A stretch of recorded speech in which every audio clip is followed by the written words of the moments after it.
अभी तक हमने भौतिक प्रक्रमों में साम्यावस्था के विषय में विस्तार से जान लिया है। अब हम रासायनिक प्रक्रमों में साम्यावस्था के विषय में जानेंगे। रासायनिक प्रक्रमों में साम्यावस्था हमें रासायनिक अभिक्रियाओं में देखने को मिलती है। हम बहुत सी रासायनिक प्रक्रियाओं से परिचित हैं, जिसमें कि हम जानते हैं कि अभिकारक आपस में क्रिया करते हैं तथा उत्पाद में परिवर्तित हो जाते हैं। अंत में अभिक्रिया के समाप्ति पर हमारे पास अभिकारक नहीं होते हैं, जबकि उत्पाद की मात्रा हमारे पास होती है। इस तरह से हम कहते हैं कि रासायनिक अभिक्रिया पूर्ण हो गई है। लेकिन वास्तव में बहुत सी रासायनिक अभिक्रियाएं पूर्णता को प्राप्त नहीं करती हैं। बहुत सी ऐसी रासायनिक अभिक्रियाएं होती हैं जिनमें अभिकारकों की मात्रा उत्पाद में परिवर्तित होती है, और जैसे ही उत्पाद की कुछ निश्चित मात्रा प्राप्त हो जाती है, ये आपस में मिलकर पुनः अभिकर्मकों में परिवर्तित होने लगते हैं, और इस समय अभिकारकों तथा उत्पादों की सांद्रताएं स्थिर हो जाती हैं, और इस तरह से ये अभिक्रियाएं पूर्ण नहीं होती हैं। अभिक्रियाएं पूर्ण होती हैं अथवा नहीं होती हैं, इसके आधार पर हम रासायनिक अभिक्रियाओं को दो वर्गों में बांटते हैं। एक अनुत्क्रमणीय अभिक्रियाएं, इरिवर्सिबल रिएक्शंस, और दूसरी उत्क्रमणीय अभिक्रियाएं, रिवर्सिबल रिएक्शंस। जानते हैं अनुत्क्रमणीय अभिक्रियाएं क्या होती हैं। जैसे कि मैंने बताया, ये अभिक्रियाएं पूर्ण हो जाती हैं, यानी कि इसमें सभी अभिकारक या अधिकांशतः अभिकारक परिवर्तित होकर उत्पाद में परिवर्तित हो जाते हैं, और जैसे ही अभिकारकों की सांद्रता समाप्त होती है, अभिक्रिया पूर्ण हो जाती है। इस प्रकार की अभिक्रियाओं के कुछ उदाहरण हैं, जैसे कि अवक्षेपण अभिक्रियाएं, प्रेसिपिटेशन रिएक्शंस। उदाहरण के लिए, यदि हम सोडियम क्लोराइड के विलयन में सिल्वर नाइट्रेट का विलयन मिलाते हैं, तो वैसे इनके बीच तुरंत रिएक्शन होती है और यहाँ पर हमें सिल्वर क्लोराइड का अवक्षेप प्राप्त होता है। साथ ही साथ यहाँ पर सोडियम नाइट्रेट बनता है। अब यहाँ पर जो अवक्षेप प्राप्त हुआ है, तो हम देखेंगे प्रायोगिक रूप से अवक्षेप की विशेषता होती है कि ये या तो जो भी हमारा अभिक्रिया मिक्सचर होता है, विलयन होता है, इसके ऊपर जाकर स्थिर हो जाते हैं, या फिर ये बिल्कुल जो अभिक्रिया मिक्सचर है उसकी तली पर जाकर बैठ जाते हैं, यानी कि ये जो एक्वस सॉल्यूशन होता है या विलयन होता है उसमें वितरित नहीं होते हैं, और इसीलिए पुनः अभिक्रिया करने के लिए उपलब्ध नहीं होते हैं। और इसी तरह से जैसे ही अवक्षेपण जो भी उत्पाद है उसमें से यदि एक जो उत्पाद है वह अवक्षेप के रूप में अलग हो जाता है, तो यह अभिक्रिया दूसरी या प्रतीप दिशा में नहीं चल पाती है और अभिक्रिया पूर्ण हो जाती है। इसी प्रकार की अनुत्क्रमणीय अभिक्रियाओं का दूसरा उदाहरण है उदासीनीकरण की अभिक्रिया, जिसमें हम जानते हैं कि जब किसी अम्ल की क्रिया किसी क्षार के साथ कराते हैं तो लवण और जल बनते हैं। तो ये अभिक्रियाएं भी जब तक हमारे पास अभिकर्मक होते हैं, आपस में इनकी क्रिया होती रहती है, और पूरी तरह से जो अभिकारक है वह लवण और जल में परिवर्तित हो जाते हैं। इसी प्रकार की और भी रासायनिक अभिक्रियाएं हैं, प्रायः वे रासायनिक अभिक्रियाएं जो कि खुले पात्र में कराई जाती हैं। उदाहरण के लिए हम लेते हैं कैल्शियम कार्बोनेट। कैल्शियम कार्बोनेट को जब खुले पात्र में गर्म किया जाता है तो यह टूटता है, विघटित होकर यह कैल्शियम के ऑक्साइड तथा कार्बन डाइऑक्साइड में परिवर्तित हो जाता है। अब चूंकि यह अभिक्रिया खुले पात्र में हो रही है, इसलिए बनने वाली कार्बन डाइऑक्साइड यह वातावरण में वितरित हो जाती है और पुनः कैल्शियम ऑक्साइड के साथ क्रिया करके वापस कैल्शियम कार्बोनेट यानी कि अभिकर्मक में परिवर्तित होने के लिए उपलब्ध नहीं होती है, और इस वजह से यह अभिक्रिया अनुत्क्रमणीय अभिक्रिया का उदाहरण है। दूसरी ओर हम बात करते हैं उत्क्रमणीय अभिक्रियाओं की। उत्क्रम यानी कि दो ऐसी अभिक्रियाएं जो कि दोनों ही दिशाओं में बराबर रूप से चलती हैं। इस प्रकार की अभिक्रियाओं के बहुत से उदाहरण हैं। साथ ही साथ हम बता दें कि ये जो उत्क्रमणीय अभिक्रियाएं हैं, इनमें ही साम्यावस्था स्थापित होती है तथा ये अभिक्रियाएं बंद पात्र में कराई जाती हैं, और बंद पात्र में होने पर ही इसमें साम्यावस्था स्थापित हो पाती है। इसकी बहुत सारे उदाहरण हैं, जैसे कि हम यहाँ पर ले रहे हैं, जब हम हाइड्रोजन गैस की क्रिया आयोडीन गैस के साथ कराते हैं तो उत्पाद के तौर पर हमें हाइड्रोजन आयोडाइड गैस प्राप्त होती है। कुछ समय के पश्चात जैसे ही क्योंकि जब अभिक्रिया प्रारंभ होती है तो उस समय हमारे पास केवल अभिकारक यानी कि हाइड्रोजन गैस और आयोडीन गैस होते हैं। जैसे ही अभिक्रिया कुछ आगे बढ़ती है और हमें हाइड्रोजन आयोडाइड गैस की एक निश्चित मात्रा प्राप्त होती है तो चूंकि यह अभिक्रिया बंद पात्र में कराई जा रही है तो वापस ये हाइड्रोजन आयोडाइड विघटित होकर हाइड्रोजन गैस और आयोडीन गैस बना देती है और यह अभिक्रिया तब तक चलती रहती है जब तक कि साम्यावस्था स्थापित नहीं हो जाती। इसी तरह से और भी उदाहरण है, जैसे नाइट्रोजन गैस हाइड्रोजन गैस के साथ मिलकर अमोनिया का निर्माण करना, या इसी तरह से हम देख रहे हैं नाइट्रोजन गैस का ऑक्सीजन गैस के साथ मिलकर नाइट्रिक ऑक्साइड का निर्माण करना। इसी तरह से हम कुछ द्रवीय अभिक्रियाओं को भी ले सकते हैं, जैसे कि एसिटिक एसिड जो कि द्रवित अवस्था में है उसकी क्रिया जब हम एथाइल अल्कोहल से कराते हैं तो हमें एस्टर तथा जल प्राप्त होते हैं। कुछ समय के पश्चात यह अभिक्रिया प्रतीप दिशा में होने लगती है जिसमें कि बना हुआ जो एस्टर है वह पुनः जल अपघटित होता है और एसिटिक एसिड तथा एथाइल अल्कोहल में परिवर्तित हो जाता है। इसी तरह से यहाँ पर हम ले सकते हैं फास्फोरस पेंटाक्लोराइड। जब फास्फोरस पेंटाक्लोराइड को बंद पात्र में हीट किया जाता है, गर्म किया जाता है, तो यह फास्फोरस ट्राइक्लोराइड तथा क्लोरीन गैस में परिवर्तित हो जाता है। कुछ समय के पश्चात पुनः यह क्लोरीन गैस फास्फोरस ट्राइक्लोराइड के साथ क्रिया करती है और वापस हमें फास्फोरस पेंटाक्लोराइड मिलने लगते हैं। इसी तरह से हम उदाहरण ले सकते हैं कैल्शियम क्लोराइड का विघटन। जैसे कि मैंने अभी बताया, कैल्शियम क्लोराइड का विघटन यदि हम खुले पात्र में कराते हैं तब तो यह अनुत्क्रमणीय प्रक्रिया में का उदाहरण है, क्योंकि इसमें जो कार्बन डाइऑक्साइड बनती है यह वातावरण में वितरित हो जाती है। लेकिन इसी अभिक्रिया को यदि हम बंद पात्र में कराते हैं तो कार्बन डाइऑक्साइड या अभिक्रिया मिश्रण में से बाहर नहीं जा पाती और इस तरह से पुनः जो उत्पाद हमारे पास हैं कैल्शियम ऑक्साइड और कार्बन डाइऑक्साइड, यह दोनों आपस में मिलकर कैल्शियम कार्बोनेट का निर्माण कर देते हैं। तो इस तरह से हम देखें बहुत सारी उत्क्रमणीय अभिक्रियाएं हैं और इनके उदाहरण को हम आगे और भी समझेंगे। तो इस तरह से यदि हम पूरी उत्क्रमणीय अभिक्रियाओं के लक्षण या उनकी विशेषता की बात करें तो यहाँ पर हमें कुछ चीजें सामने आती हैं, जैसे कि ये जो उत्क्रमणीय अभिक्रियाएं हैं ये भौतिक प्रक्रमों तथा रासायनिक प्रक्रमों दोनों में हमें मिलती हैं। इसके पहले भौतिक प्रक्रमों में हमने इनके उदाहरण देखे हैं और दोनों में ही साम्यावस्था स्थापित होती है। इसी तरह से यहाँ पर हम देखें कि ये जो उत्क्रमणीय अभिक्रिया है यह तीव्र होगी या मंद गति से होगी। यह इस बात पर निर्भर करता है कि अभिक्रिया की जो प्रायोगिक परिस्थितियां हैं वो क्या हैं, या इसके अलावा जो अभिकर्मक हैं उनकी प्रकृति किस प्रकार की है।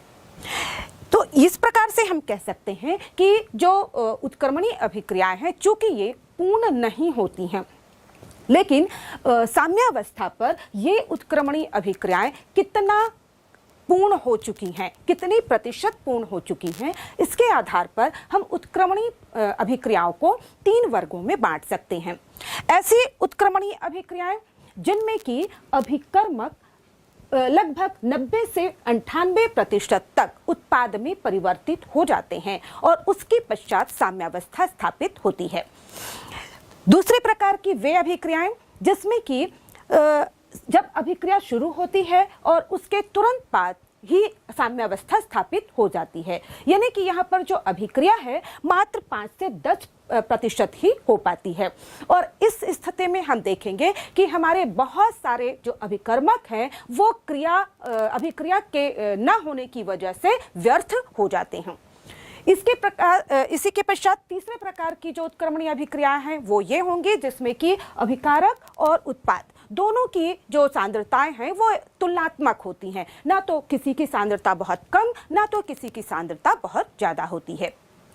तो इस तरह से यदि हम किसी रासायनिक अभिक्रिया को औद्योगिक प्रक्रम में उपयोग कर रहे हैं। उदाहरण के लिए यदि हम हैबर विधि से अमोनिया का निर्माण करने जा रहे हैं और यदि हमें पता है कि इस अभिक्रिया में साम्यावस्था किस स्थान पर प्राप्त होती है, यानी कि अभिक्रिया के कितने पूर्ण होने पर प्राप्त होती है, तो हम क्योंकि जो औद्योगिक प्रक्रम होते हैं उनका उद्देश्य ही होता है अधिक से अधिक उत्पाद प्राप्त करना। तो इस तरह से हम यहाँ पर जो प्रायोगिक परिस्थितियां हैं उसको इस प्रकार से संतुलित कर सकते हैं जिससे कि जो साम्यावस्था है वो काफ़ी अभिक्रिया होने के पश्चात, यानी कि 98%, 99% होने के पश्चात प्राप्त हो या प्राप्त हो भी ना, और इसलिए जिससे कि हमारे अधिक से अधिक अभिकारक उत्पाद में परिवर्तित हो जाएं।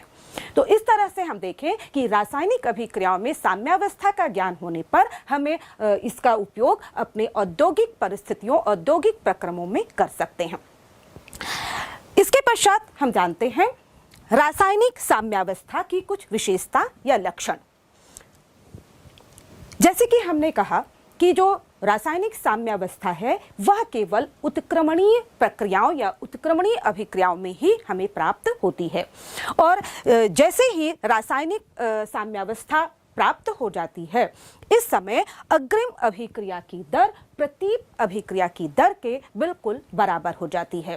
साथ ही साथ इस स्थिति में जो अभिकारक हैं उनकी सांद्रता तथा उत्पाद हैं उनकी सांद्रता स्थिर हो जाती है, और साथ ही साथ हम ये भी कह सकते हैं कि सांद्रताएं स्थिर हो जाती हैं। इसका मतलब ये नहीं है कि अभिक्रिया रुक गई है।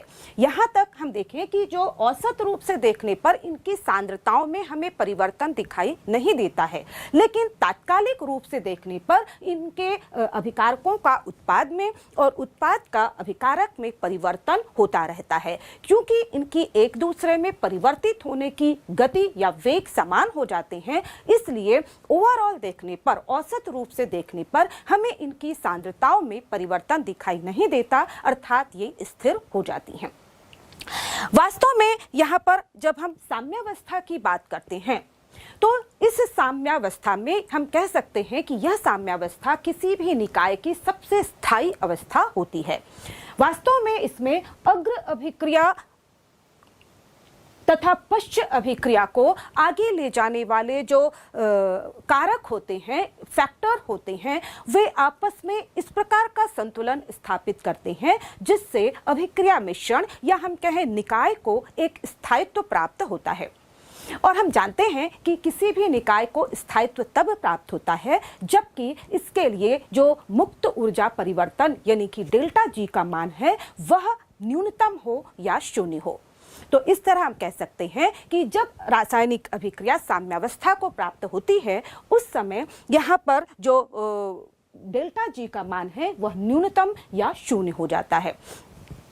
इस तरह से हम कह सकते हैं कि ये जो साम्यावस्था है यहाँ पर अभिकारकों और उत्पादों की सांद्रताएं स्थिर जरूर हो जाती हैं, लेकिन यह साम्यावस्था गतिक प्रकृति की होती है। यह किस प्रकार से गतिक है इसे हम एक उदाहरण के द्वारा समझते हैं। मान लीजिए हमारे पास एक अभिक्रिया है जिसमें कि अभिकारक ए अभिकारक बी के साथ क्रिया करते हैं तथा उत्पाद सी एवं डी का निर्माण करते हैं। शुरू में हम जानते हैं अभिक्रिया के प्रारंभ में हमारे पास केवल अभिकारक होते हैं। मान लीजिए हमारे पास अभिकारक की मात्रा 100 है तथा उत्पाद की मात्रा 0 है। जैसे जैसे अभिक्रिया आगे बढ़ती है कुछ समय के पश्चात अभिकारक की मात्रा कम होने लगती है जबकि उत्पाद की मात्रा बढ़ने लगती है। मान लीजिए कुछ समय के पश्चात अभिकारक की मात्रा 80 तथा उत्पाद की मात्रा 20 हो गई है। कुछ और आगे जाने पर अभिकारक की मात्रा 60 तथा उत्पाद की मात्रा 40 हो जाती है। इसके पश्चात थोड़ा हम और आगे जाएं तो हम देखें कि अभिकारक कम होकर 40 हो जाते हैं जबकि उत्पाद बढ़कर 60 हो जाते हैं। इसके पश्चात यदि हम और सांद्रताओं का अवलोकन करें तो हमें दिखता है कि इसके पश्चात ना तो अभिकारक की सांद्रता में कोई परिवर्तन हो रहा है ना ही उत्पाद की सांद्रता में परिवर्तन हो रहा है, और इस स्थिति में हम कहते हैं कि रासायनिक अभिक्रिया में साम्यावस्था स्थापित हो गई है। वास्तव में यहाँ पर अभिक्रिया रुकी नहीं है, क्योंकि जिस गति से अभिकारक के अणु परिवर्तित होकर उत्पाद बना रहे होते हैं, उसी समय उत्पाद के अणु परिवर्तित होकर अभिकारक बना रहे होते हैं। इसलिए निश्चित रूप से देखने पर हमें अभिकारक तथा उत्पाद की सांद्रता में कोई परिवर्तन दिखाई नहीं देता है।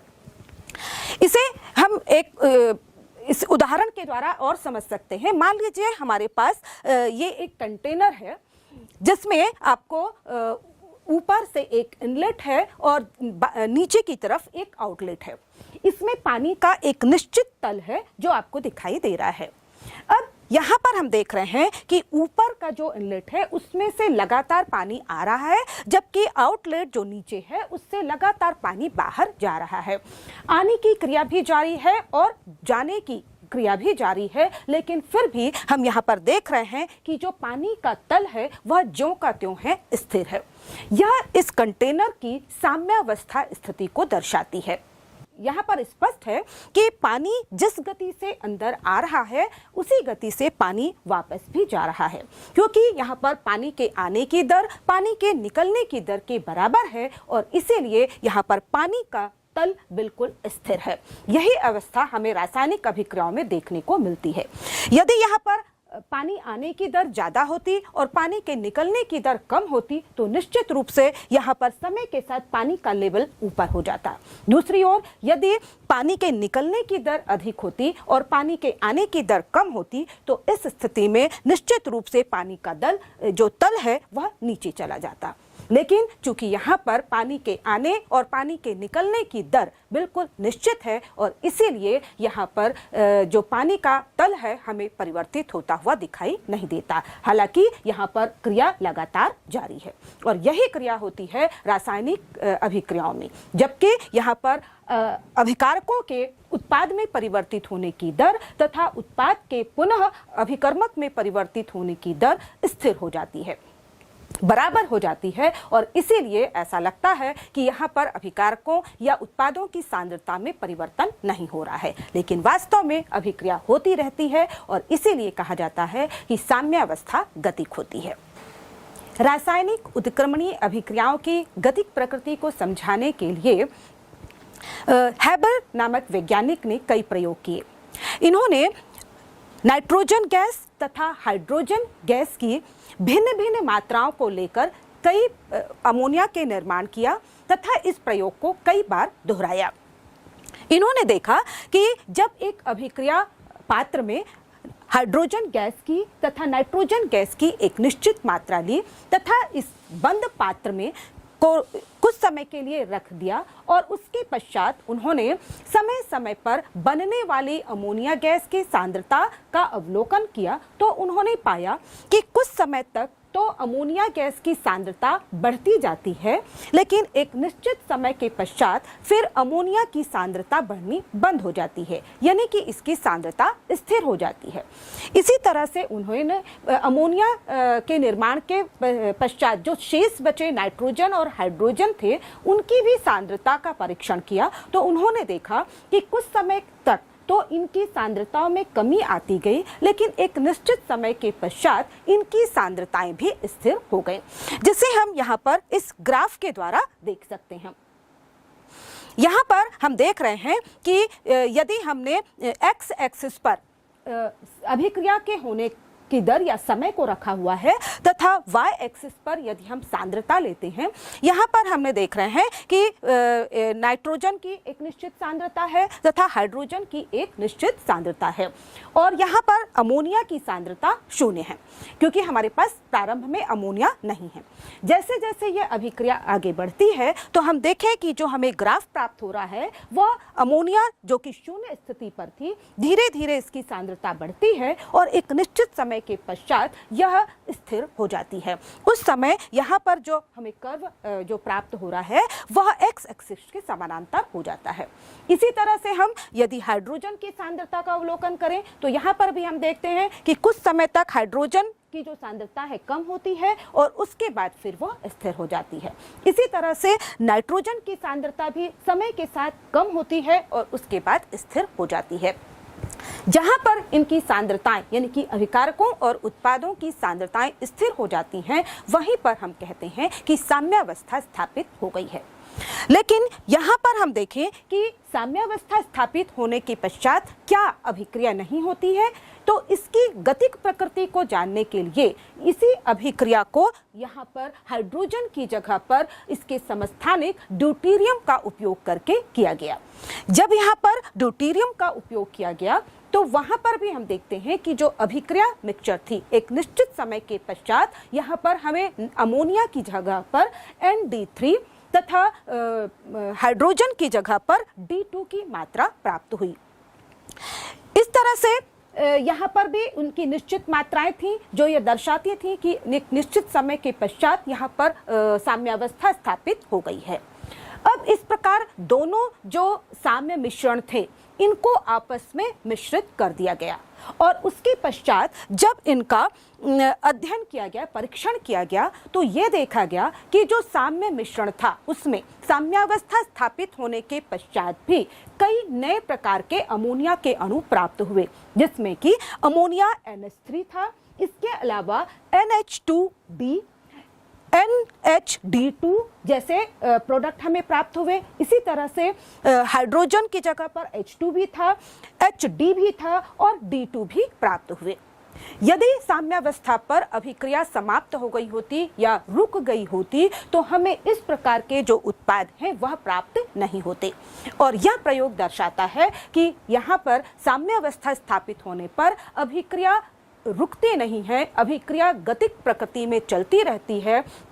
यहाँ पर केवल अभिकारकों और उत्पादों की सांद्रताएं स्थिर हो जाती हैं, क्योंकि अभिकारक जिस वेग से परिवर्तित होकर उत्पाद बना रहे होते हैं उसी वेग से उत्पाद परिवर्तित होकर अभिकारक बना रहे होते हैं। यहाँ पर हम रासायनिक अभिक्रिया या उत्क्रमणीय अभिक्रिया को ग्राफ के द्वारा भी प्रदर्शित कर सकते हैं। यदि हम यहाँ पर एक्स एक्सिस पर समय को लेते हैं, अभिक्रिया के होने के समय को लेते हैं, तथा वाई एक्सिस पर यदि हम अभिकारकों तथा उत्पादों की सांद्रताएं को लेते हैं और ग्राफ खींचते हैं, तो जो सामान्य हमें जो अभिक्रिया होगी उसमें हम जानते हैं कि प्रारंभ में हमारे पास अभिकारकों की मात्रा 100% होती है, जबकि उत्पाद की मात्रा हमारे पास 0 होती है। जैसे जैसे अभिक्रिया होती है अभिकारक आपस में मिलकर उत्पाद बनाने लगते हैं और इस तरह से अभिकारकों की सांद्रता कम होती जाती है और इस तरह से हमें जो कर्व प्राप्त होता है वह नीचे झुकता हुआ प्राप्त होता है। तथा दूसरी ओर यदि हम उत्पादों की सांद्रता को देखें तो उत्पादों की सांद्रता प्रारंभ में 0 होती है और इसके पश्चात जैसे जैसे अभिक्रिया बढ़ती है जो उत्पादों की सांद्रता में वृद्धि होने लगती है और इसके लिए जो हमें कर्व प्राप्त होता है यह बढ़ता हुआ कर्व प्राप्त होता है। एक निश्चित समय के पश्चात यहाँ पर हम देख रहे हैं कि ये कर्व जो है वह एक्स एक्सिस के समानांतर हो जाते हैं, जो यह दर्शाते हैं कि यहाँ पर साम्यावस्था प्राप्त हो गई है।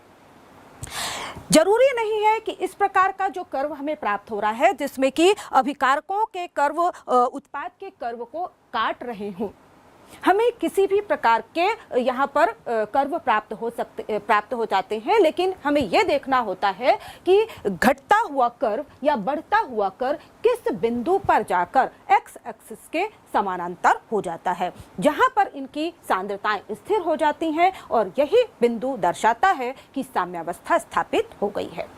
इस तरह से यदि यहाँ पर हम दूसरा ग्राफ देख सकते हैं, यदि हम देख रहे हैं कि अभिकारकों के परिवर्तित होने की दर अधिक होगी तो यहाँ पर हमें जो अभिकारकों वाला कर्व होगा काफी नीचे जाएगा, तेजी से नीचे जाएगा तथा उसके पश्चात ये एक्स एक्सिस के समांतर होगा।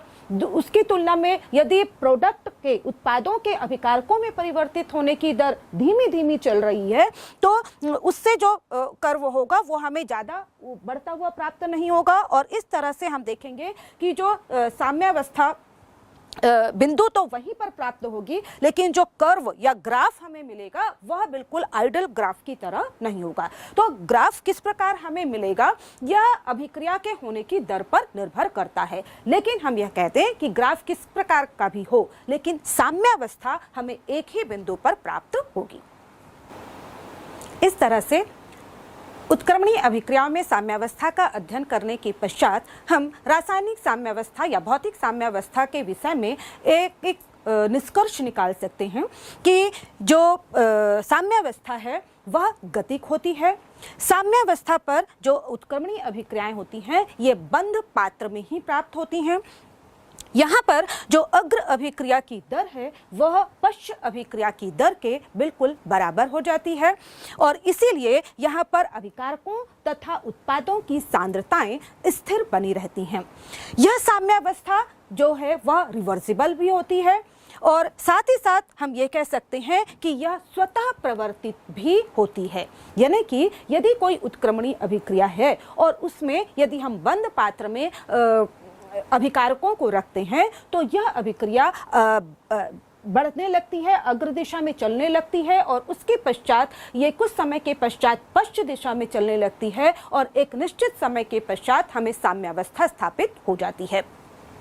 इसी तरह से हम ये कह सकते हैं कि ये जो पूरी साम्यावस्था है एक बार स्थापित हो जाने पर यहाँ पर जो निकाय के वृहद गुण होते हैं जैसे कि सांद्रता, ताप, दाब या फिर रंग, इसमें कोई विशेष परिवर्तन नहीं होता है।